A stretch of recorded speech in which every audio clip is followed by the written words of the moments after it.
So if you've started decluttering only to feel so overwhelmed and ready to give up and throw in the towel, you are 100% not alone. I've been in your shoes, and you're where you are now. It's not because your clutter is worse than anyone else's. It's not because you don't have what it takes. And it's definitely not because you're lacking the right strategy, the right checklist, or the right PDF download on Pinterest. This, my friend, is a mindset issue. So let's dive into some of these mindset issues that are keeping you stuck and keeping you overwhelmed. Number one is scarcity mindset. When we have scarcity mindset, it can manifest itself differently in all of our lives. One of them, by far, for most people, is physical clutter. So this can look like purchasing items you don't actually need, but you buy them because they're on sale solely to get a good deal. Holding on to items that are unused just in case you ever need it again. Holding on to items out of fear. What if I need this in the future? Keeping items you don't like or love because it feels quote unquote easier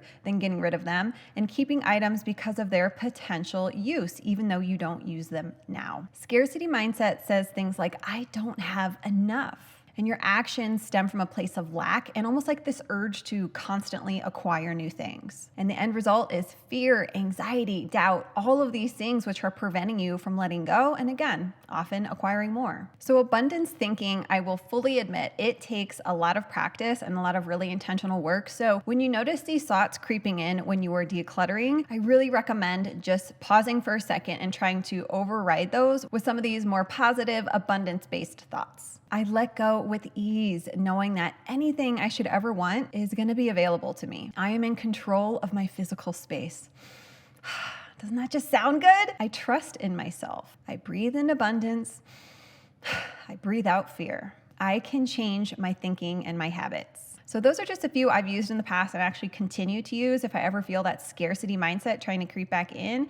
They work wonders. Number two is FOMO mindset. Katie, what is FOMO? You've probably heard of it. Fear of missing out. So the fear of missing out really just references the feeling or perception that others are having way more fun, way better lives, and experiencing way better things than you are. The tricky thing is when you're experiencing FOMO, it can create this really deep sense of envy. It can impact your self-esteem, and it can really impact our mental health too. Interestingly enough, over the last decade plus, places like social media have really accelerated the FOMO phenomenon because we really get this inside look at all the people you're following, their lives, whether that's an influencer or a good friend or someone you work with. And very quickly, we start to compare our regular lives to the highlights of everyone else's. Okay, here's where stuff really starts to take a turn for the worst. When we're comparing our normal lives to everyone else's highlight reels, our sense of normal becomes really skewed. And our subconscious mind takes note, hey, we are doing much worse than our peers. And that your home,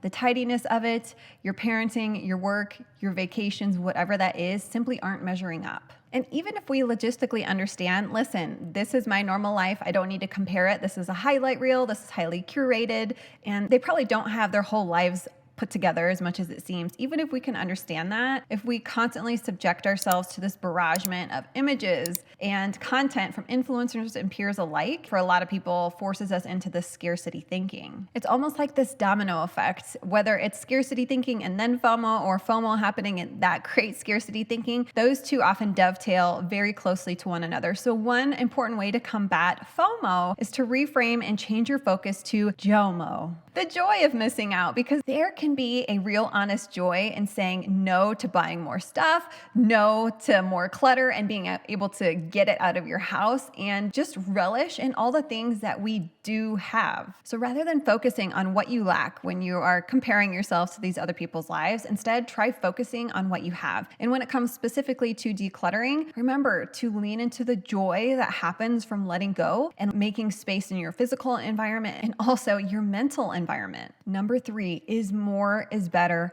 mindset. I see this time and time again. People go on these binges at the beginning of the year and are so ready to tackle their homes and get rid of the clutter. But the problem is, one reason that a lot of us have clutter to begin with is because we have this more is better mindset. And if you never shift that mindset that is the part of the root of your clutter to begin with, the clutter will start to work its way back in, especially if you're still struggling with the first two mindsets we talked about, scarcity and FOMO. The reality is we've been primed to buy and become endless consumers since we were watching Saturday morning cartoons as kids. Mainstream culture has taught us to believe that more is better, and the more we can accumulate, the happier we will be. Let me ask you a question. Have you seen that come to fruition in your life as you're walking around your home looking at the piles of stuff everywhere? Is more truly better? The answer is no, especially not when it comes to stuff. So you're going to want to reframe this to, you guessed it, less is better. The less physical stuff I have in my home, the less distraction, the less chaos, the less stress,